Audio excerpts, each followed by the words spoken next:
We're back to the Total Education Celebrity Show, powered by the Beach Lifestyle Celebrity segment. Again, TotalTutor.net for more information. Twitter, Total Tutor, Neil S. Haley, Facebook. And I'm really excited to have this guest on, WNBA superstar, Hall of Famer, and much, much more, Olympian, Nancy Lieberman. Nancy, thanks for calling. It's my pleasure. How are you guys doing today? Oh, I'm doing fantastic, and it's an honor to have you on the show. And for our audience, because the way I want to kind of get into this is your foundation and then your projects. First segment, foundation, and then projects. But can you tell me a little bit specifically about your career in a nutshell really quickly, and then we'll get right into, I guess, life after basketball and all the other things you've been involved with? Well, I mean, I've been very blessed, obviously, to have grown up and played a sport that I loved. I mean, I fell in love with basketball when I was 8 years old. And, here I am at, 55, and I've had the greatest career. Most men would love to have the career that I've had in sports because it's given me an opportunity to see the world. It's given me an opportunity to play in the Olympics, to get a scholarship to college. Just to share the passion of competition, not only with my teammates, but with myself. So, I mean, how many people get to play in the Olympics as a high school person? How many people get a chance to play for the Los Angeles Lakers and Pat Riley in their summer league at the age of 22 years old? To be the first draft pick in the first women's professional league in 1980 with the Dallas Diamonds, which is what brought me to this part of the country. And then playing men's professional basketball and playing I was the oldest player in the WNBA at 39 with the Phoenix Mercury. And then in 2008, I broke my record and played in the WNBA at 50. And I coach men's basketball. I do all the, I was the head coach for the Dallas Mavericks D-League team, the Texas Legends, 2 years ago. And now I'm their GM, and I also do all the TV for the Oklahoma City Thunder. I mean, I'm rattling off stuff that sounds crazy. It does. But that's my life, I mean, I love my life. Well, I can tell, Nancy, and I hear everything in the background. Your offices must be just absolutely buzzing, just as my office is buzzing all the time as well. And it's just like, it's amazing all the things you've done. But one thing we wanted to talk about in the first segment is especially the foundation. Why the foundation? I mean, your success, all the different things you've done in your career. I think you knew that now you have a platform to really help others through the foundation, correct? Well, I grew up a poor kid from a one-parent family home in New York City. And there were some people that helped me along the way on blind faith. And just because they believed in me and they cared and they wanted to help me obtain my goals. And I always promised myself if the good Lord would give me the ability to do something special, that I would always sign autographs, I would always do things to serve other people and help them, even if I didn't know them. And so as my career has progressed as an athlete, as a businesswoman, as a speaker, it didn't matter what, I decided that I was going to take part of the money that I earned and put it in a foundation for myself and use that money to help children. So the Nancy Lieberman Foundation has been around for over 30 years. And what we've done is we've given kids scholarships to go to college, because I would have been that kid that didn't get to go to college had I not gotten a scholarship. We give 30 or more laptop computers to kids every year, so they can be on a level playing field. Academically in the classroom, we have given over 2,000 backpacks a year so kids can have a backpack, put their things away, feel good about themselves.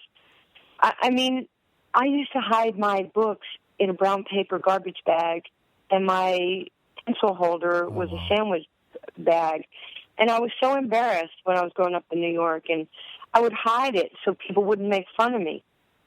And, it's the little things that help build the confidence and the self-esteem of children. And I know what it's like to not have lights or heat on in a house. I know what that's like, to have hand-me-downs. And I want, to the best of our ability, I want to be able to help others. The other thing that we do is we build dream courts. It was my dream to be on a basketball court because there was no judgment. It was safe. They didn't care if you were white or black or Jewish or Christian or Asian. They didn't care. Can you play? Right. And so when I used to take the train by myself at night from Far Rockaway to Harlem to Rucker Park, and all these guys would kind of look at me in the park like, what are you doing here? And I'm like, I know I'm white. I mean, I was 11 years old, and they're like, little girl, what are you doing here? I'm like, well, I heard you guys were good, and I wanted to play against people that were good.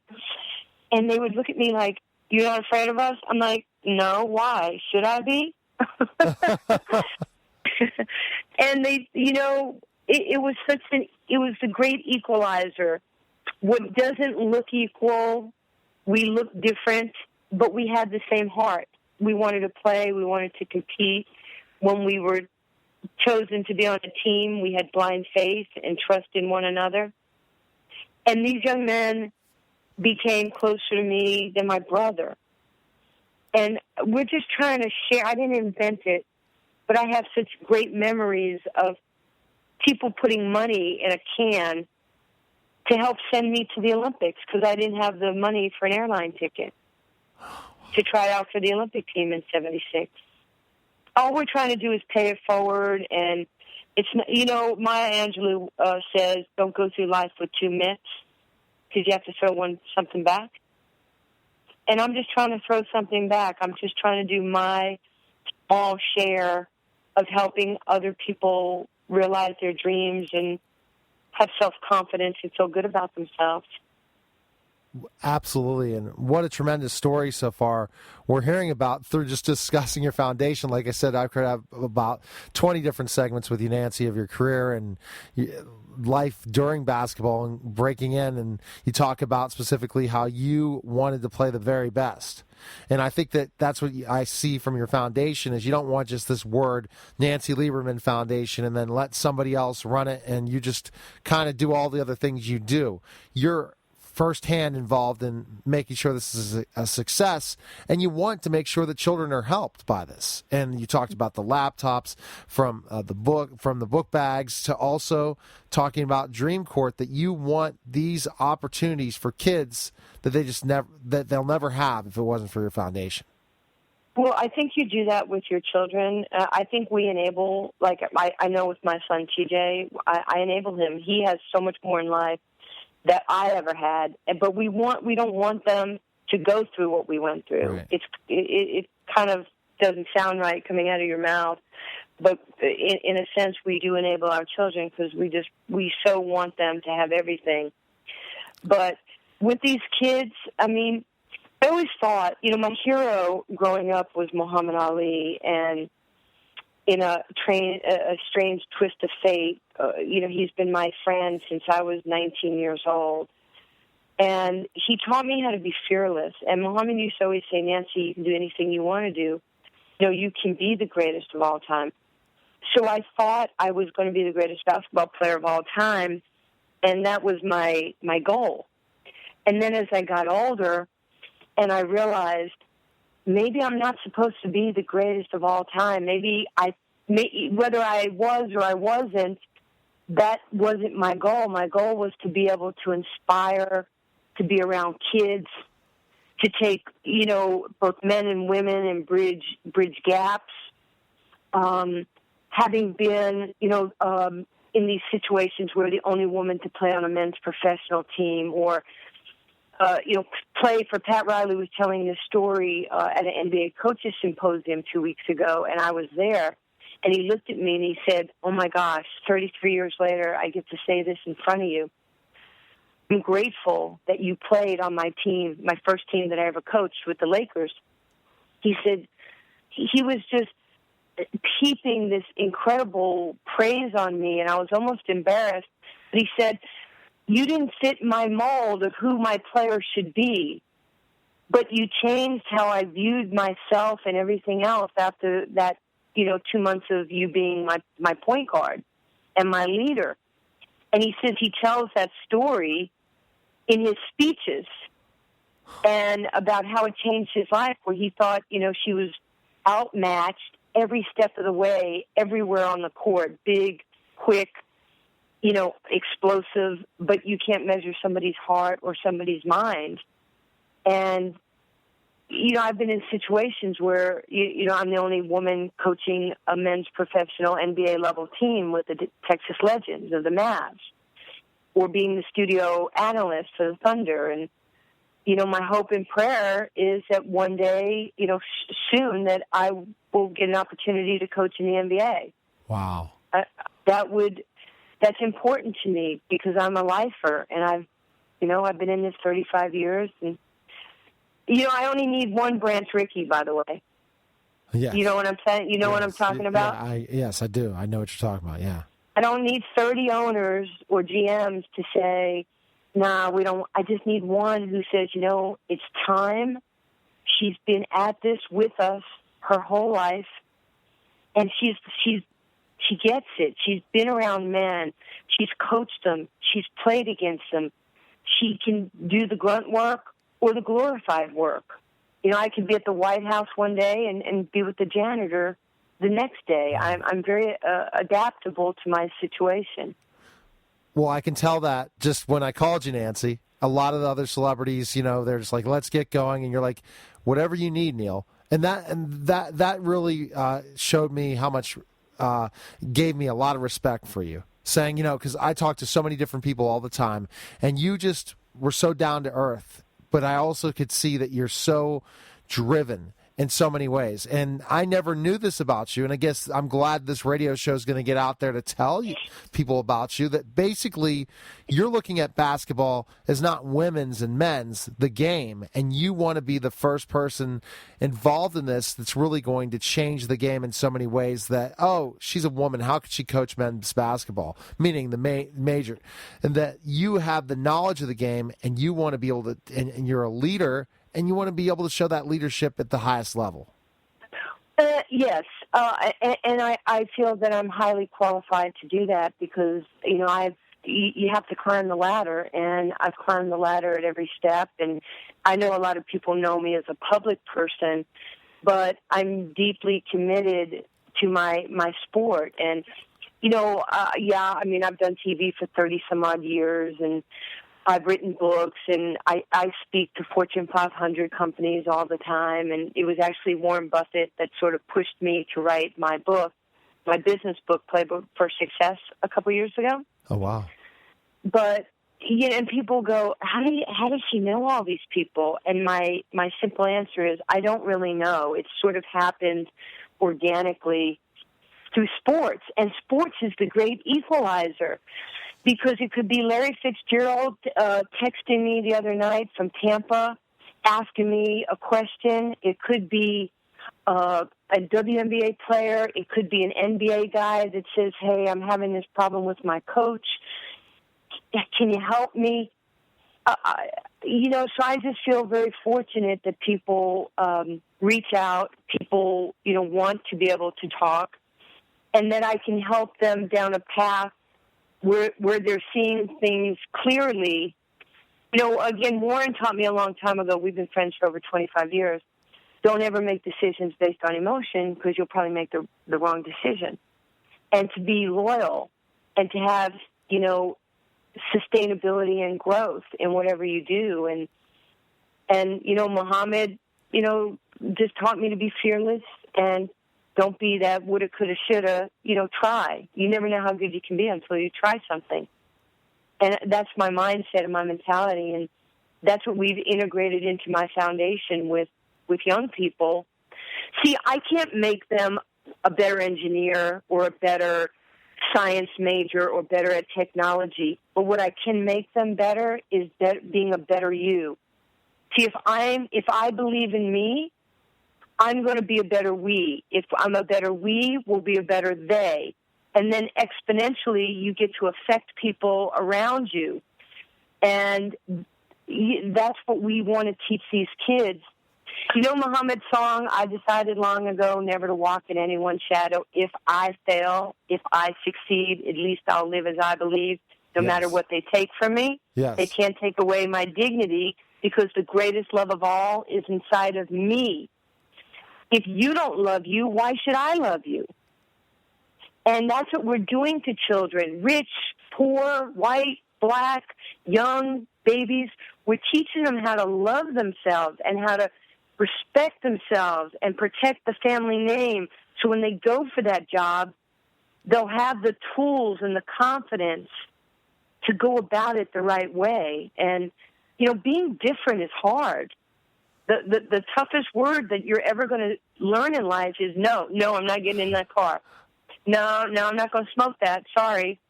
No, I'm not going in the room with you right now. No is a really tough word, and I teach that to my son all the time. You got to be really strong to say that word. Absolutely. When we get back, more with Nancy Lieberman. And I really am interested. I mean, I'm learning so much about you, Nancy, and I'm like, wow, if I could talk to you for hours, and you definitely are an inspiring person. And I'm going to be rooting for you to get that opportunity in the NBA, and I hope you definitely do it. And you could just decide, hey, you know what, I'm going to retire. I've had a great women's basketball career. I've had fantastic experiences. I can go out and do talks, but you keep on wanting to go and step it up to the next level. And I want to know what the reason is. You're kind of telling me, inspiring people, different things like that. But, okay, when we get back, more with Nancy Lieberman. You're listening to the Told Education Celebrity Show on the Told Education Network, and we'll be back in just a moment. We're back to the Told Education Celebrity Show on the Told Education Network. TotalTutor.net for more information. Twitter, Total Tutor. Neil S. Haley. Facebook, the Beach Lifestyle Celebrity segment. BeachLifestyle.com. SimplyG.com. And I'm with Nancy Lieberman and having an unbelievable conversation and learning a lot about you. When I saw that you were promoting something, I said, I got to have you on the show. I had to tell a lot of people about you because, again, I'm just a huge sports fan. And the name Nancy Lieberman, it is women's basketball, meaning you are the person that they think about in professional basketball, think about as a Hall of Famer, your name. But yet you could just say, I'm finished. I'll write my books. I'll go do color commentating. But you're firsthand going ahead and being involved in ownership for a team and also coaching and color commentating for a men's team. What made you just want to keep doing this? I mean, it just seems like at one point, Nancy could say, this is it. I'm going to kind of slow down a bit. You're not slowing down.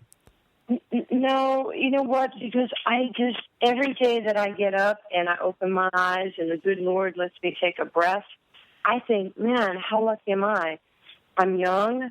I've got energy. I love what I do. I'm passionate about what I do. And why would I want to slow down when every day you get a chance to affect somebody's life? Like my smile affects your smile, right. And it doesn't cost anything. It's just we have the ability to make people happy and to just have them see themselves differently. And I have to tell you, I have a clinical reason, but I don't know if I have the need to be needed or if this is just the path that I was supposed to be on. But I love it, from talking to, male, business leaders around the world, or going up on the Hill and talking, to Congress or our council people or our senators, whether it's Title IX. I just want to, I look back at it and I don't ever want to be too big. Humility is confidence. Arrogance is not confidence. Right. And I don't care. I understand who I am when I walk out of my home, that there's cell phones and cameras and, I'm not the one having road rage or getting in bar fights. But I do know that there's a responsibility when I walk out of my house to do the right thing. And I try to do the right thing as much as I can. And I'm not perfect by any stretch. But so here's what I believe in. I believe that, 1958 hyphen ? That hyphen, that dash, that's your legacy. And your legacy isn't about you. Your legacy is about what you leave behind for other people.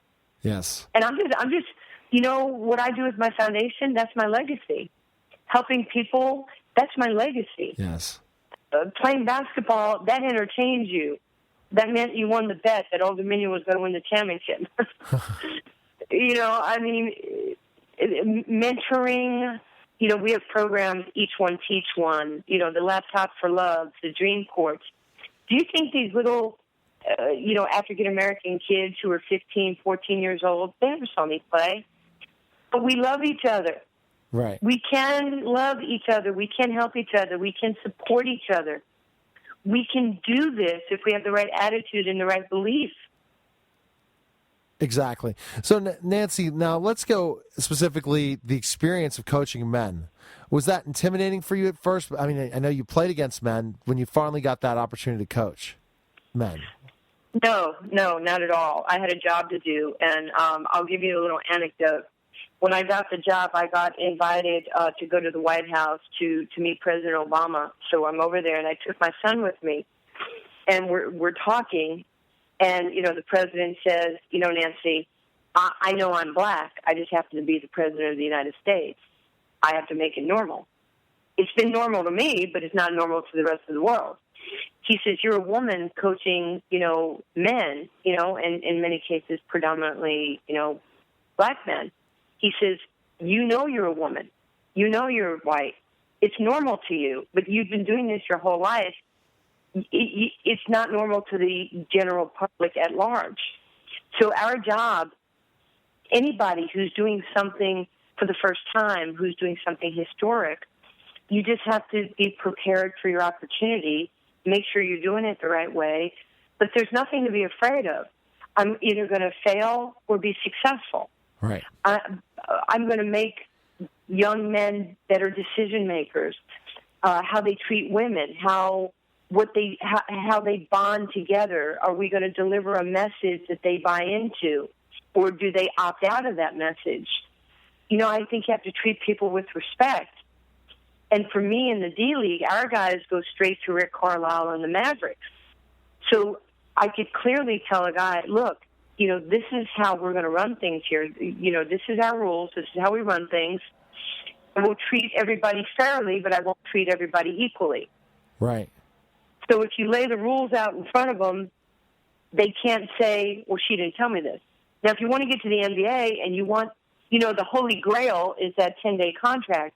So if I can take you from 18,000 and you give, 2 or 3 consecutive 10-day contracts, now you're making over $1 million. So why wouldn't you listen to me? And in most cases, most of the guys that I've been coaching, who's raised them? Mothers. Yes.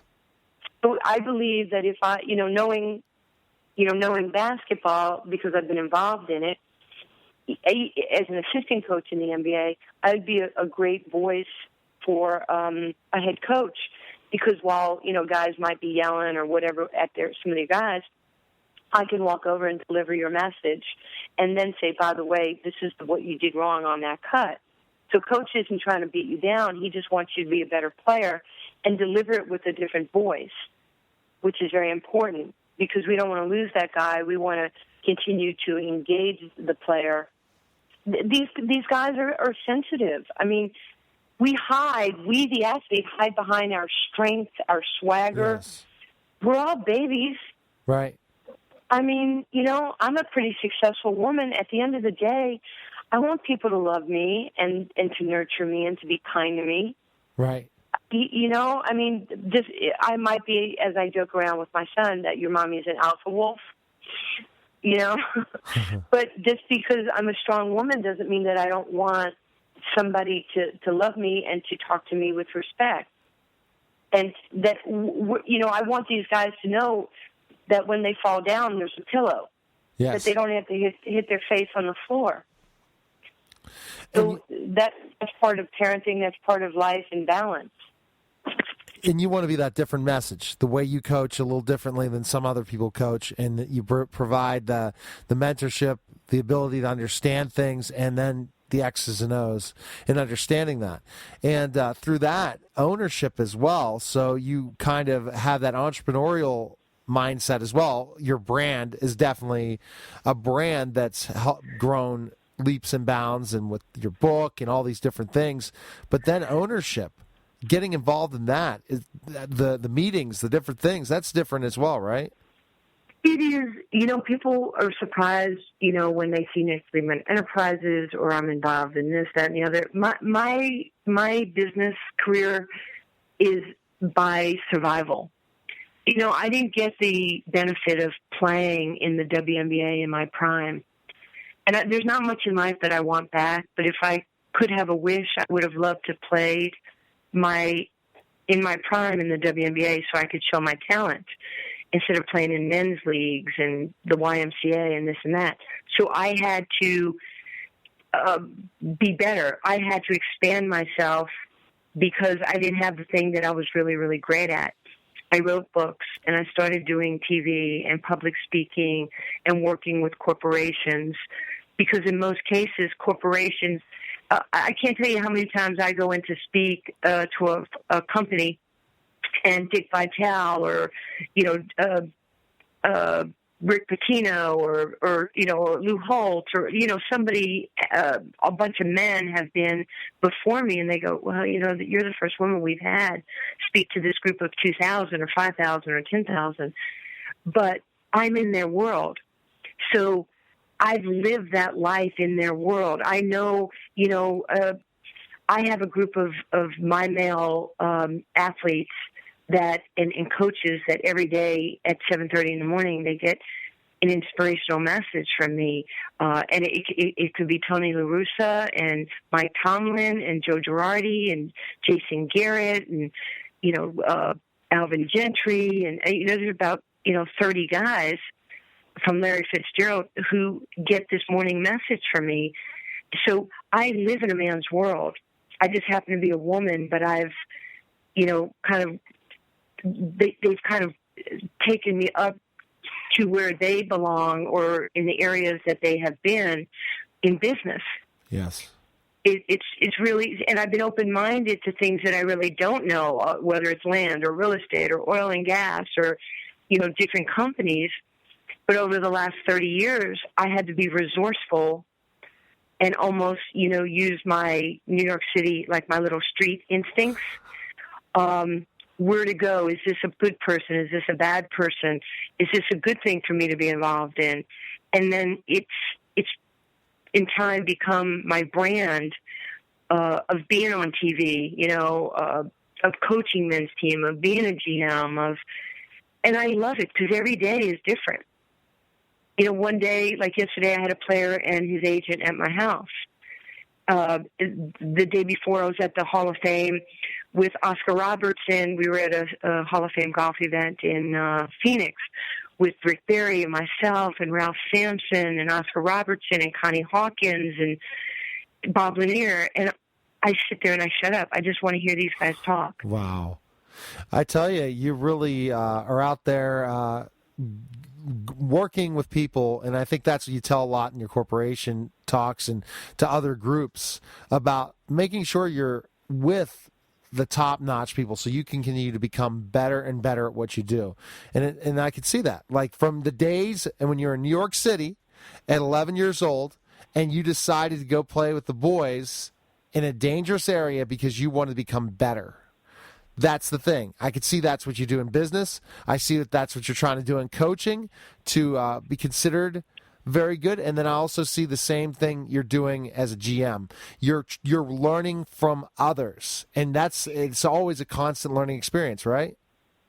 You hit it on the head. I don't have to be the smartest person in the room. I just have to be around people that are smarter than me and have a willingness to share what they know. And we call that teamwork. You put deposits in people over time. That's called equity.